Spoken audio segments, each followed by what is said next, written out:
अब इंक्वायरी देखें, police rules के मुताबिक और ज़ाब्ता फौजदारी के मुताबिक किसी भी जगह पर कोई भी ऐसा सेक्शन मौजूद नहीं है कि एफआईआर करने से पहले इंक्वायरी करो।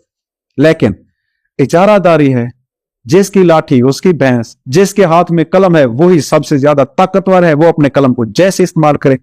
एक सेक्शन मुझे कोई दिखा दे, एक सेक्शन भी मौजूद नहीं है कि एफआईआर से पहले कोई इंक्वायरी करो। आला अदालतें भी कई बार इस पर अपने नजायर पेश कर चुकी हैं। आला अदालतें कई बार इस बात की तशरीह कर चुकी हैं कि एफआईआर से पहले जो भी इंक्वायरी होगी वो गैर कानूनी है। एफआईआर से पहले कोई इंक्वायरी हो ही नहीं सकती।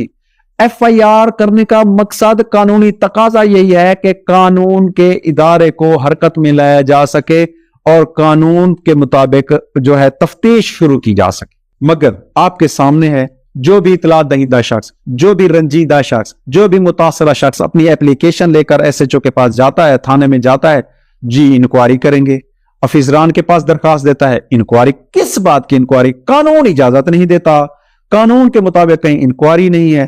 तो ये ऐसा क्यों कर रहे हैं? कब तक